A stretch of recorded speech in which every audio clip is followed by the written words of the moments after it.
লোকসভা ভোটের আগে বড় পদক্ষেপ, আজই জারি হতে পারে সিএএ বিজ্ঞপ্তি। আরো একবার জানাই আপনাদেরকে, আজই জারি হতে পারে সিএএ বিজ্ঞপ্তি, এমনটাই জানা যাচ্ছে। আরো কি আপডেট পাওয়া যাচ্ছে আমরা জানাবো। আরো একবার আপনাদেরকে জানাই যে লোকসভা ভোটের আগে বড় পদক্ষেপ, আজই জারি হতে পারে সিএএ বিজ্ঞপ্তি জারির পরই কার্যকর হবে সিএএ। আপনাদের মনে থাকবে এর আগেও আমরা শুনেছি স্বরাষ্ট্রমন্ত্রী থেকে শুরু করে বিজেপির কেন্দ্রীয় নেতারা তারা বলেছিলেন যে লোকসভা ভোটের আগেই সিএএ বিজ্ঞপ্তি জারি হতে পারে, আর আজই জারি হতে পারে সিএএ বিজ্ঞপ্তি। কথা বলবো, রাজীব চক্রবর্তী রয়েছেন সরাসরি আমাদের প্রতিনিধি। রাজীব, আর কি জানা যাচ্ছে? তাহলে আজকেই ঘোষণা হতে চলেছে সিএএ বিজ্ঞপ্তি।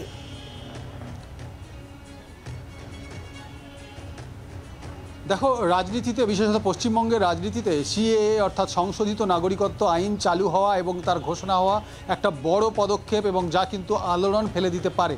আর সেই ঘোষণা আজকেই হচ্ছে, এমনটাই কিন্তু সূত্র মারফত খবর পাওয়া যাচ্ছে। কেন্দ্রীয় স্বরাষ্ট্র মন্ত্রকের একটা সূত্র জানাচ্ছে যে আজকে সন্ধ্যের মধ্যেই সিএএর বিধি চালু হয়ে যাবে এবং সিএএ সম্পর্কিত যে বিজ্ঞপ্তি সেটি প্রকাশ করা হবে। আমরা জানি যে সংসদে 2019 সালে এই সংশোধিত নাগরিকত্ব আইন চালু হয়েছে, যে আইনে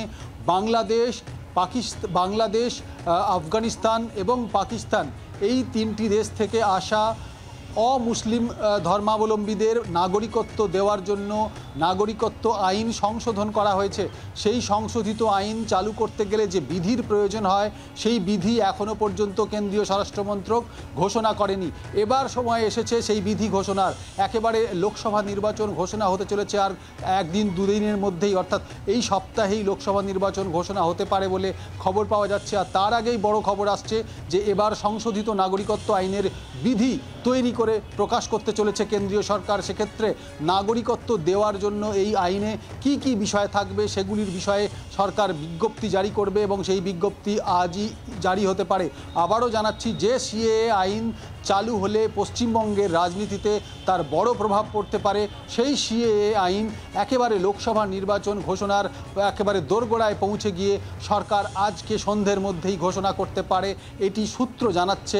সম্ভাবনা রয়েছে আজকে সিএএর যে বিধি সেটি চালু হওয়ার, এবং সেক্ষেত্রে বিধি চালু হয়ে গেলে তার প্রভাব পশ্চিমবঙ্গের রাজনীতিতে সব থেকে বেশি পড়বে, এবং সেই রাজনৈতিক যে তার অভিঘাত থাকবে। তৃণমূল কংগ্রেস, বিজেপি এবং অন্যান্য রাজনৈতিক দলগুলি এই নিয়ে কিন্তু ইতিমধ্যেই তারা নিজেদের মধ্যে বাদানুবাদ জড়িয়েছে এবং তারা তাদের বক্তব্য পেশ করেছে, বক্তব্য রেখেছে। সিএএ আইন নিয়ে সংসদে আমরা দেখেছি তুমুল হইহট্টগোল হয়েছে। সেই আইন চালু হয়েছে যেখানে রাজীব, একটু থামাচ্ছি তোমাকে, আমরা কথা বলবো। তৃণমূল কংগ্রেস নেতা অরূপ চক্রবর্তী রয়েছেন আমাদের সঙ্গে। অরূপ বাবু, সূত্র বলছে যে আজই সন্ধ্যায় সিএএ বিজ্ঞপ্তি, কি বলবেন? না, এগুলো ভোটের আগে গিমিক ছাড়া আর কিছু নয়।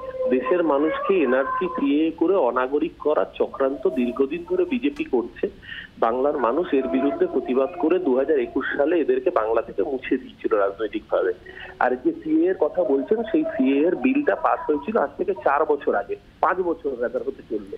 তো যারা 5 বছর ধরে রুল ফ্রেম করতে পারলো না, তারা এখন নির্বাচনের মুখে রুল ফ্রেম করার অর্থ একটাই, যে মতুয়াদের ভয় দেখানো, রাজবংশীদের ভয় দেখানো, বাগদি, বাউরি এবং ওপার বাংলা থেকে আসা শত শত হাজার হাজার লক্ষ লক্ষ উদ্বাস্তু মানুষকে ভয় দেখিয়ে যাতে বিজেপিকে ভোট দিতে বাধ্য করে, সেই রাজনীতি, এই বিভাজনের রাজনীতি বাংলার মানুষ ঘৃণা ভরে প্রত্যাখ্যান করেছে। তাই 2021-এ ইসবার 200 পার বলা বিজেপিকে বাংলা পগার পার করে রেখে দিয়েছিল। এবার আবার সেই একই জিনিসের পুনরাবৃত্তি ঘটাবে। সিএ এর মাধ্যমে মানুষে বিভাজনের রাজনীতি বাংলা কোনোদিন মেনে নেয়নি, আগামী দিনও মেনে নেবে না। ধন্যবাদ রাজীব। তোমাকেও ধন্যবাদ আপাতত।